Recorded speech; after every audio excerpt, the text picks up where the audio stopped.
Hi, my name is Kelsey Kind, and for my public speaking class, I will be giving an informative speech about mental illnesses, specifically depression, and how us as family members can help those who are suffering from depression.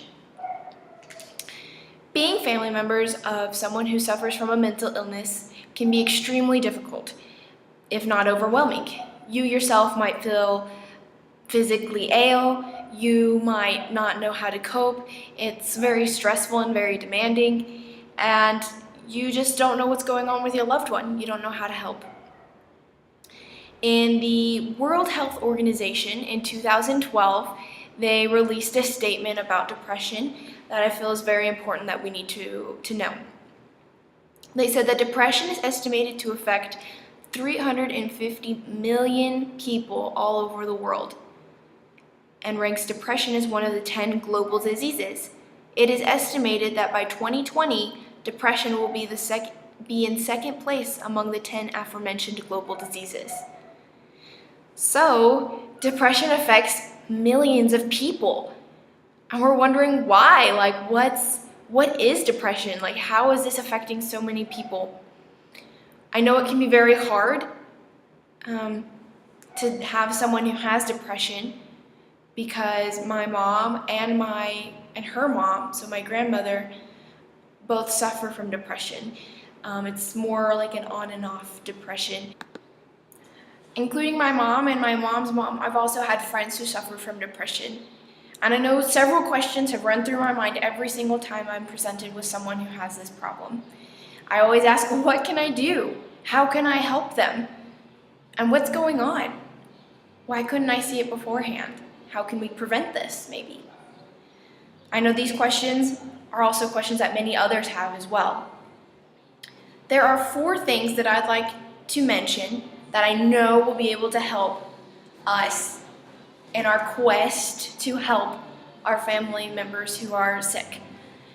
So those 4 are: get to know what depression is on a medical term. You don't necessarily have to know a lot of medical terms, but knowing what depression is and how it affects your loved one will help.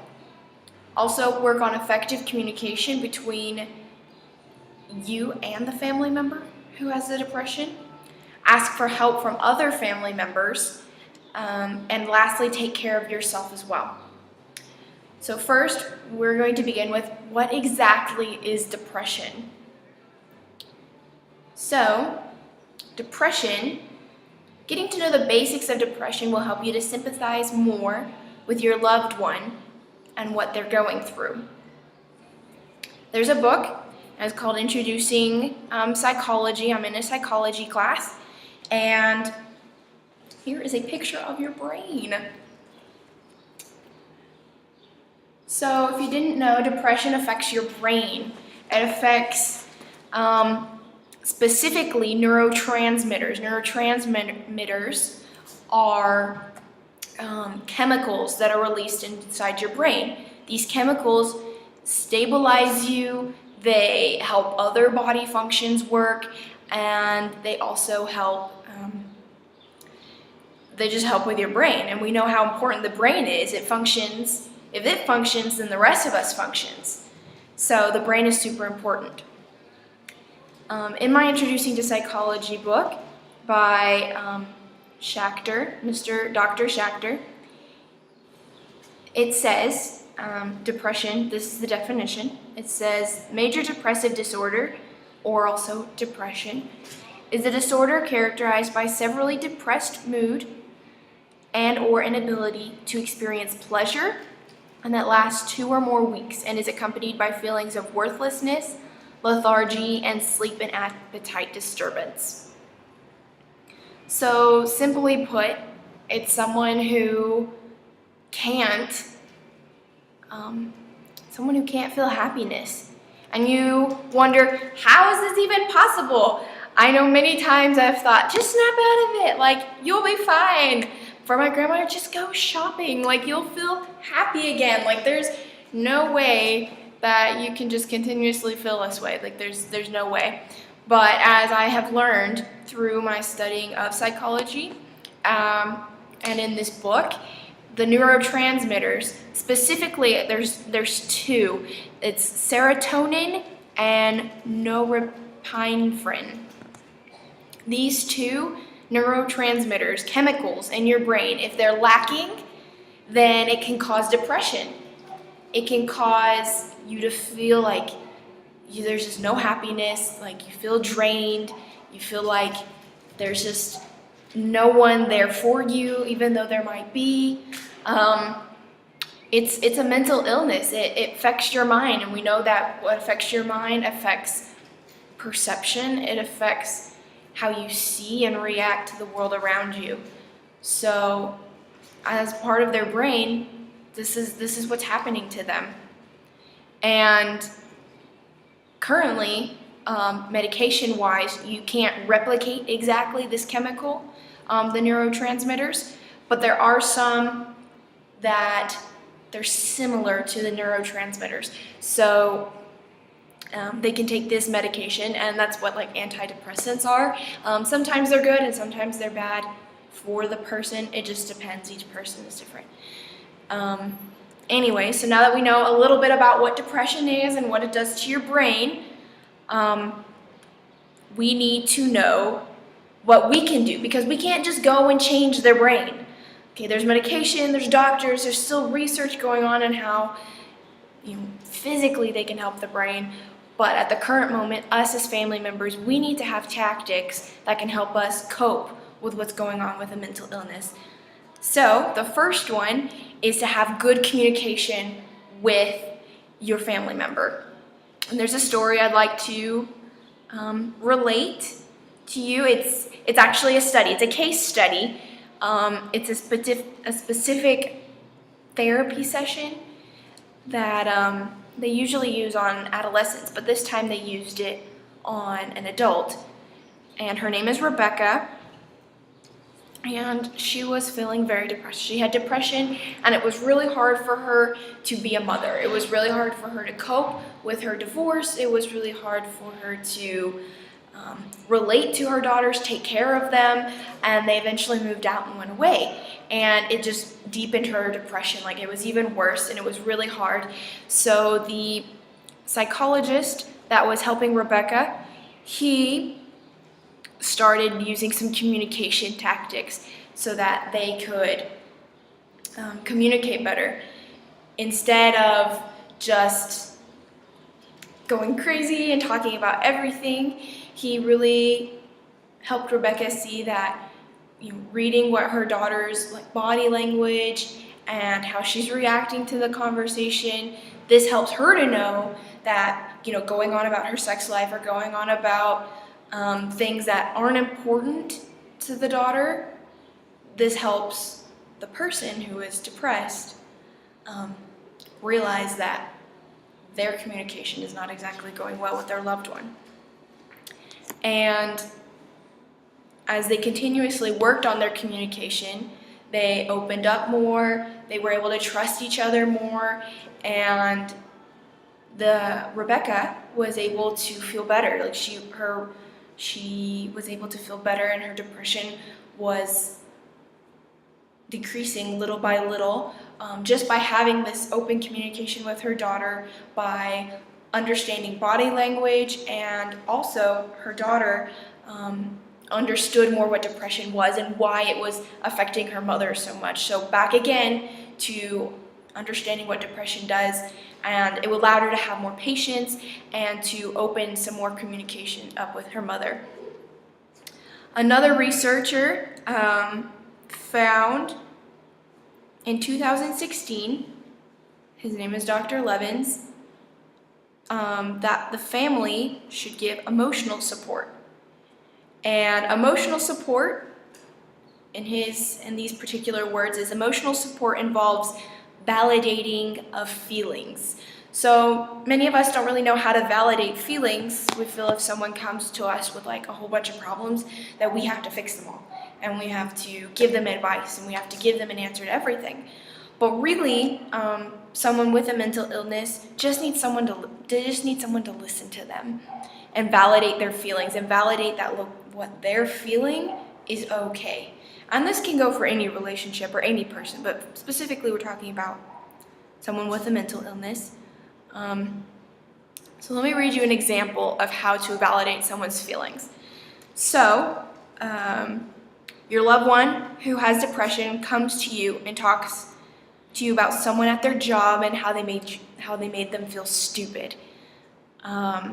Instead of blaming the other person who made your loved one feel stupid, or instead of justifying what they did and asking, well, what did you do? Well, of course they're going to make you feel stupid if you say that. That's not going to help. What you should say is, you must feel hurt by their comments. Or, wow, you must be really angry then. Validating these feelings will help the depressed person, the depressed family member, feel as though their feelings mean something to you. And they will also be able to not only realize, oh, hey, I'm feeling this, but they'll also be able to find coping strategies to deal with those. Those coping strategies will help them get over depression as well, little by little. So validating their feelings and having an open communication with them will definitely help your family member, and it'll help you as well to understand what's going on with them and how you can help them. So, you are the caregiver of the person who is mentally ill, and it can seem like a lot of weight. It's super hard, it's difficult, there's too much to do sometimes, and so there's definitely nothing wrong with asking for other people's help. Asking help from other family members or friends will help you to cope better with what is happening to your loved one. And it'll also help you be more of an effective family member for your depressed loved one. In a study done at Karlstad University, this university is in Sweden, they did an empirical study in 2013, and which they published this statement saying having a small network, so like a small network of family, entails carrying a heavier responsibility. So already then, in this empirical study, they were looking into the relatives of family members, and they realized, hey, if you don't have many family members helping you, it can seem like a lot of weight. It can be very difficult to help your family member who's depressed. They also said that in addition to having that small network, if you have a larger network, that when the relatives receive help from others in situations where their next of kin is seen to be in need of this, this experience is positive. So, they saw the difference between having a super small system helping the depressed person versus having a larger family coping system that helped their family members a lot more. It helps you as an individual because you don't have to continue stressing by yourself. And it also helps the depressed family member feel that they're not being alienated or isolated from their other family members if they come and help. It doesn't have to be a lot. It can be maybe helping them. It can be just talking to them, maybe taking them out to lunch. Something super simple, but in a way that you and the depressed person and the other family member feel like they're all working together and helping this depression kind of go down. In another study done by Dr. Turner, it was a cognitive therapy research project they did in 2010, and they were talking about specifically adolescents, but this can also help others who are suffering from depression. It says a supportive family of origin, and specifically supportive parents, has been linked with lower levels of depression. So if you have these strong relationships that help you cope, that help you feel emotionally stable. This will help the person who has depression feel like they're normal again and feel like they're getting that support. And when they feel that emotional support, they will also be able to cope better with their mental illness. And you as well, you will feel like a lot of other family members are helping. And this is super important. It's helpful for both you and the person who has depression.